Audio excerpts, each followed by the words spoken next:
সিলেটে লুট হওয়া সাদা পাথর ফেরত দিতে ৩ দিনের সময় বেঁধে দিয়েছে প্রশাসন। এদিকে ধোপাগুল এলাকায় চলছে অভিযান।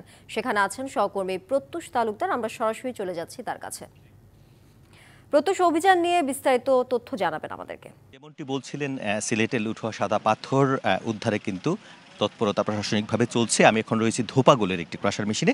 এখানে এসে যে বিষয়টি আমরা লক্ষ্য করেছি, এখানে আসলে বেশ কিছু ব্যবসায়ী স্বেচ্ছায় সাদা পাথরগুলো যেগুলো তাদের স্টক করা ছিল সেগুলো কিন্তু তারা ফেরত দিচ্ছেন, এবং অনেক ব্যবসায়ী তারা নিজেদের খরচে সেগুলো আসলে সাদা পাথর স্পটে পৌঁছে দিচ্ছেন। এবং আপনি নিশ্চয়ই দেখতে পাচ্ছেন এই যে ট্রাকগুলো রয়েছে, সেই ট্রাকগুলো থেকে সাদা পাথরগুলো আসলে স্পটে পৌঁছে নিন। এই পাথরগুলো আপনারা কোথায় নিয়ে যাবেন একটু বলবেন? বুলাগঞ্জে সেখানে ফালবো। এখানে অনেক ট্রাক আজ কয়েকদিন ধরে টানতেছে মালগুলা। হ্যাঁ, ফেরত যাচ্ছে।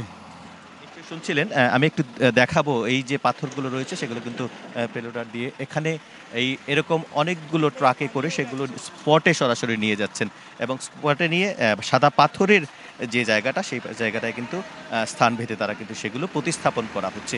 তো এর আগে যেটি উপজেলা প্রশাসনের পক্ষ থেকে আমাদেরকে জানানো হয়েছে যে গতকাল রাত 12টা থেকেই এ পর্যন্ত অর্ধশতাধিক ট্রাক কিন্তু তারা জব্দ করেছেন। অনেকে সেটি কিন্তু চলমান রয়েছে। আপনার প্রিয় কাপড়ের যত্নে এলো এনজাইম সমৃদ্ধ Arik silver wash detergent powder 500 গ্রাম মাত্র 70 টাকা। প্রিমার্ক।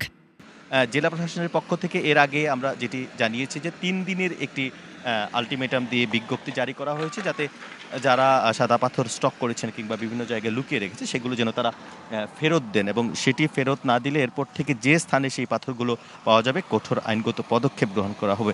এবং এই ঘোষণার পক্ষে কিন্তু আসলে বিভিন্ন ধরনের মাইকিং প্রচারণা কিন্তু চালানো হয় প্রশাসনের পক্ষ থেকে, এবং সেই প্রচারণা কার্যক্রমে কিন্তু সংশ্লিষ্ট সকল উপজেলা নির্বাহী কর্মকর্তা তারাও কিন্তু সেই বিষয়ে প্রচারণা চালান। তো সব কিছু মিলিয়ে যেটি আশার সংবাদ সেটি হচ্ছে অনেক ব্যবসায়ী এখন তাদের কাছে থাকা যে সাদা পাথর ছিল সেগুলো কিন্তু নিজ উদ্যোগে এবং অনেকে নিজ খরচে প্রশাসনের কাছে ফেরত দিচ্ছেন, এবং প্রশাসনিক ব্যবস্থাপনায় সেগুলো সাদা পাথর পর্যটন স্পট এবং আশেপাশে এলাকায় পৌঁছে যাচ্ছে।